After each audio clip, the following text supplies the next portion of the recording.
Imagine a world where nothing is random, and major events that happen worldwide were written down hundreds of years ago. What you're about to hear was recorded in 1967, and it perfectly describes the world we live in today.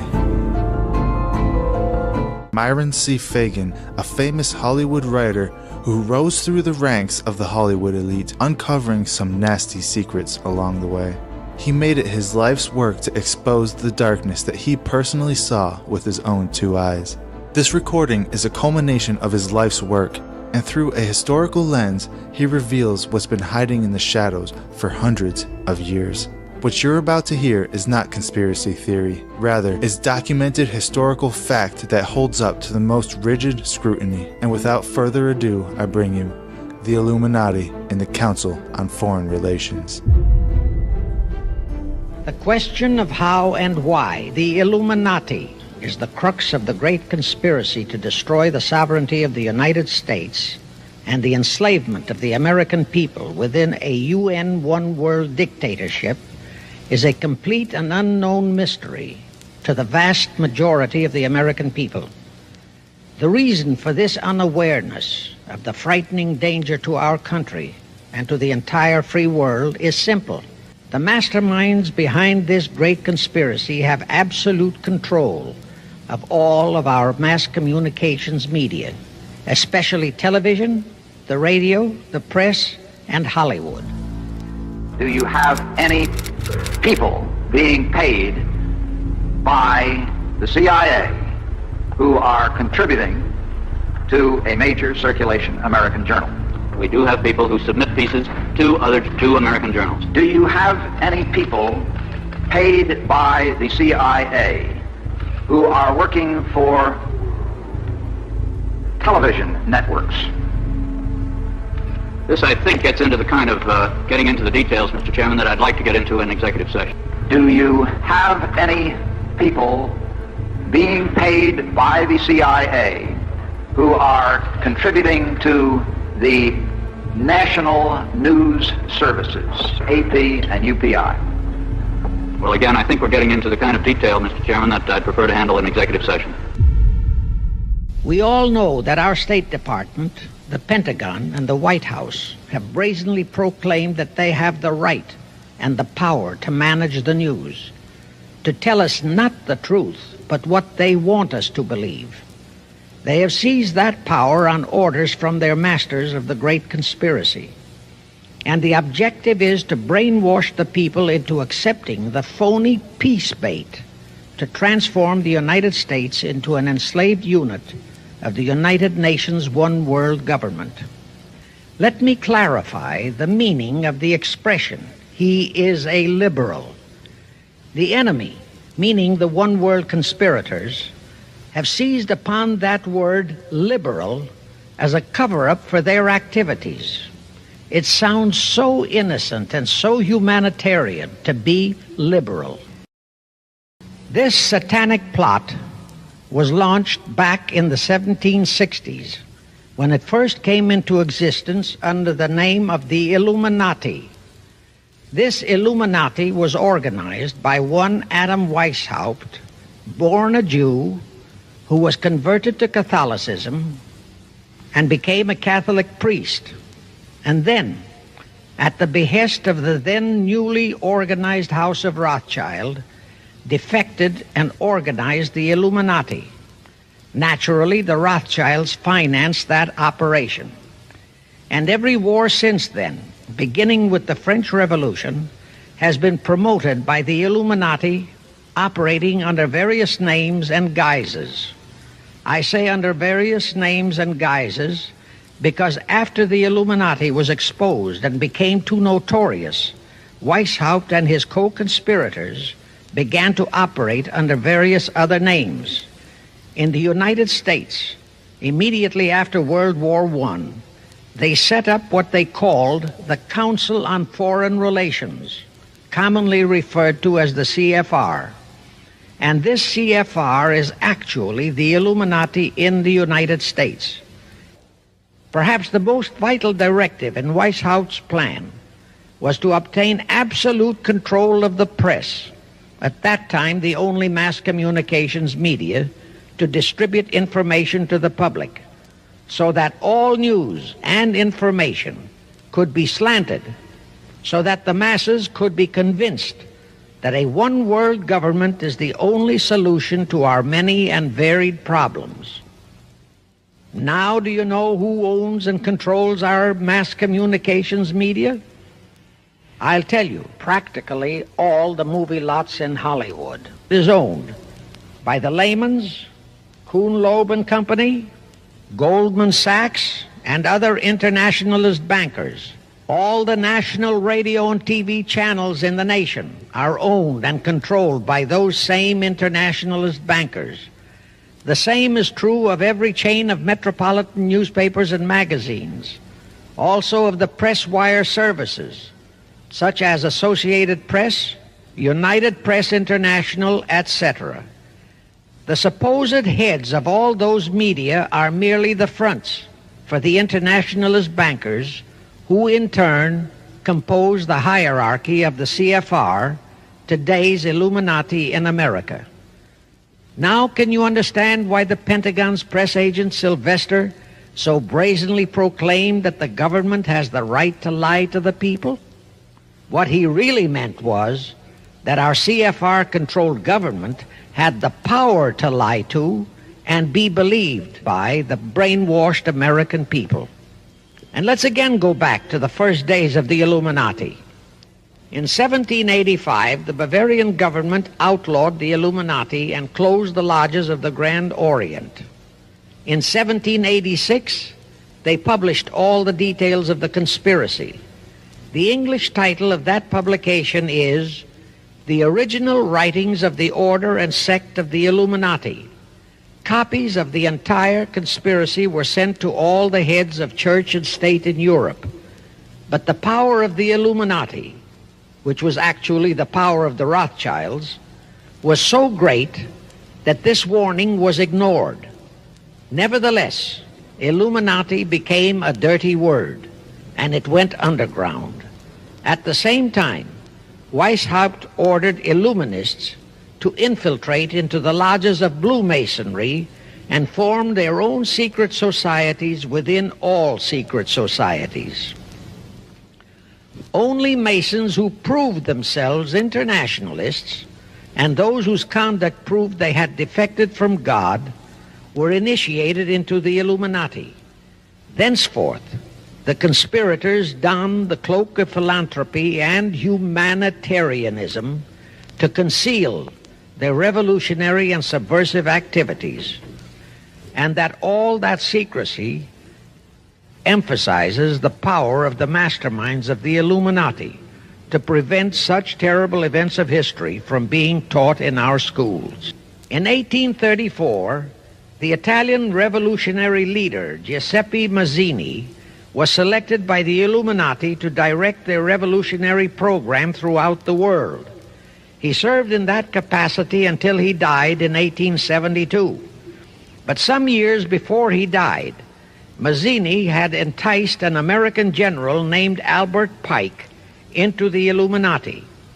Pike was fascinated by the idea of a one-world government, and ultimately he became the head of this Luciferian conspiracy. Between 1859 and 1871, Pike, worked out a military blueprint for 3 world wars and various revolutions throughout the world, which he considered would forward the conspiracy to its final stage in the 20th century. Again, I remind that these conspirators were never concerned with immediate success. They always operated on a long-range view. Pike did most of his work in his home in Little Rock, Arkansas.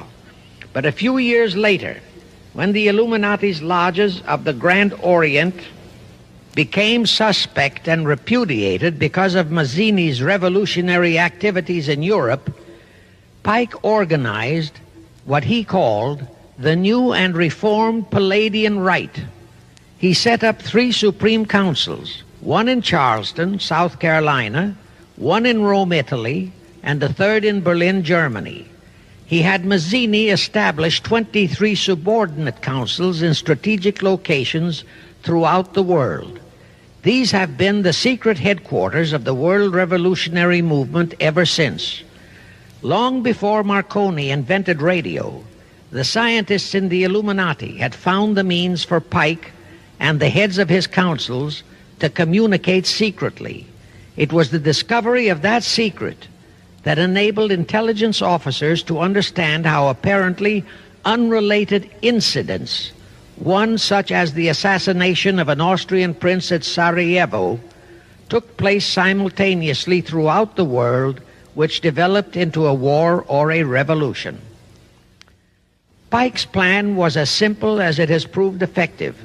It called for communism, Nazism, political Zionism, and other international movements be organized and used to foment 3 global world wars and at least 2 major revolutions. The First World War was to be fought so as to enable the Illuminati to destroy Tsarism in Russia, as vowed by Rothschild after the Tsar had torpedoed his scheme at the Congress in Vienna, and to transform Russia into a stronghold of atheistic communism. The differences stirred up by agents of the Illuminati between the British and German empires were to be used to foment this war. After the war would be ended, communism was to be built up and used to destroy other governments and weaken religions. World War II, when and if necessary, was to be fomented by using the controversies between fascists and political Zionists. During this World War II, international communism was to be built up until it equaled in strength that of united Christendom. When it reached that point, it was to be contained and kept in check until required for the final social cataclysm. As we know now, Roosevelt, Churchill, and Stalin put that exact policy into effect, and Truman, Eisenhower, Kennedy, and Johnson continued that same exact policy. World War III is to be fomented by using the so-called controversies the agents of the Illuminati, operating under whatever new name, are now stirring up between the political Zionists and the leaders of the Muslim world. That war is to be directed in such a manner that all of Islam and political Zionism, Israel, will destroy each other, while at the same time the remaining nations, once more divided on this issue, will be forced to fight themselves into a state of complete exhaustion, physically, mentally, spiritually, and economically. Now, can any thinking person doubt that the intrigue now going on in the Near, Middle, and Far East is designed to accomplish that satanic objective? Pike himself foretold all this in a statement he made to Mazzini on August 15, 1871. Pike stated that after World War III is ended, those who will inspire to undisputed world domination will provoke the greatest social cataclysm the world has ever known. Quoting his own words, taken from the letter he wrote to Mazzini, and which letter is now catalogued in the British Museum in London, England, he said, "We shall unleash the nihilists and the atheists, and we shall provoke a great social cataclysm which in all its horror will show clearly to all nations the effect of absolute atheism, the origin of savagery and of most bloody turmoil. Then everywhere the people forced to defend themselves against the world minority of revolutionaries will exterminate those destroyers of civilization, and the multitudes disillusioned with Christianity, whose deistic spirits will be from that moment on without direction and leadership, and anxious for an ideal but without knowledge where to send its adoration, will receive the true light through the universal manifestation of the pure doctrine of Lucifer, brought finally out into public view, a manifestation which will result from a general reactionary movement which will follow the destruction of Christianity and atheism, both conquered and exterminated at the same time. When Mazzini died in 1872, Pike made another Italian revolutionary leader named Adrian Lemmy his successor. Lemmy, in turn, was succeeded by Lenin and Trotsky, then by Stalin. The revolutionary activities of all those men were financed by British, French, German, and American international bankers, all of them dominated by the House of Rothschild. We are supposed to believe that the international bankers of today, like the money changers of Christ's day, are only the tools or agents of the great conspiracy, but actually they are the masterminds behind all of it. While the general public has been brainwashed by all the mass communications media into believing that communism is a movement of the so-called workers, the actual fact is that both British and American intelligence officers have authentic documentary evidence that international liberals operating through their international banking houses, particularly the House of Rothschild, have financed both sides in every war and revolution since 1776. Those who today comprise the conspiracy, the CFR in the United States, direct our governments, whom they hold in usury through such methods as the Federal Reserve System in America, to fight wars such as Vietnam, created by the United Nations, so as to further Pike's Illuminati plans to bring the world to that stage of the conspiracy when atheistic communism and the whole of Christianity can be forced into an all-out Third World War within each remaining nation, as well as on an international scale.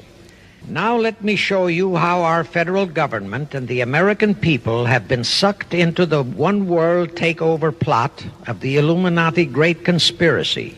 And always bear in mind that the United Nations was created to become the housing for that one-world so-called liberal conspiracy.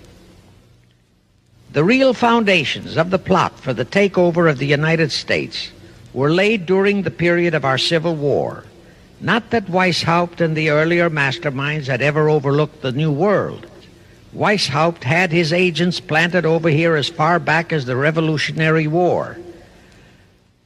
But George Washington was more than a match for them.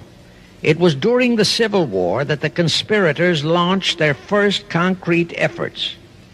We know that Judah Benjamin, chief advisor of Jefferson Davis, was a Rothschild agent.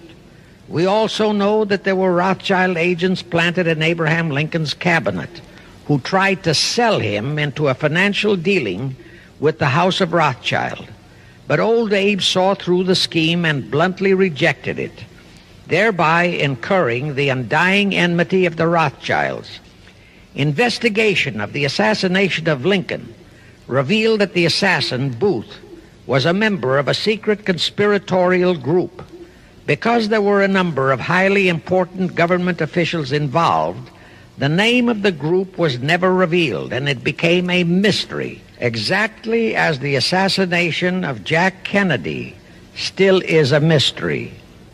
Anyway, the ending of the Civil War destroyed, temporarily, all chances of the House of Rothschild to get a clutch on our money system, such as they had acquired in Britain and other nations in Europe.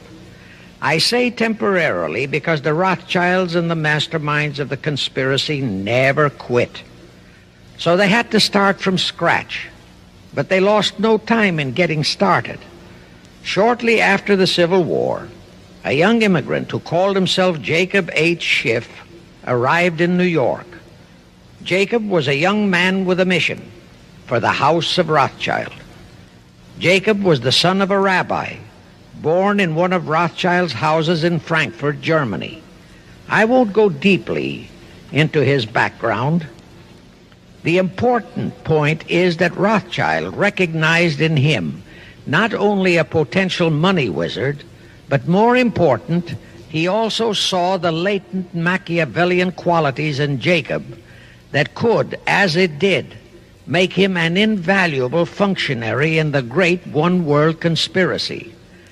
After a comparatively brief training period in the Rothschilds' London bank, Jacob left for America with instructions to buy into a banking house, which was to be the springboard to acquire control of the money system of the United States.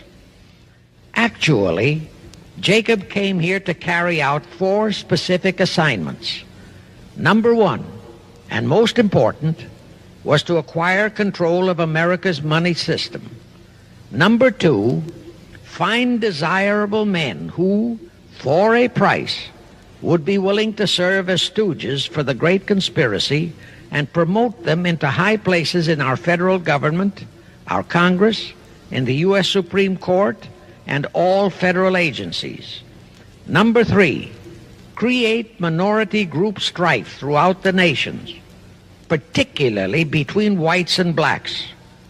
Number 4, create a movement to destroy religion in the United States, but Christianity to be the chief target. The headquarters of the great conspiracy in the late 1700s was in Frankfurt, Germany, where the House of Rothschild had been established by Mayer Anschelm, who adopted the Rothschild name and linked together other international financiers who had literally sold their souls to the devil. After the Bavarian government's exposure in 1786, the conspirators moved their headquarters to Switzerland, then to London. Since World War II, after Jacob Schiff, the Rothschilds' boy in America, died, the headquarters of the American branch has been in the Harold Pratt Building, New York, and the Rockefellers, originally protégés of Schiff, have taken over the manipulation of finances in America for the Illuminati. In the final phases of the conspiracy, the one-world government will consist of the king dictator, head of the United Nations, the CFR, and a few billionaires, economists, and scientists who have proved their devotion to the great conspiracy.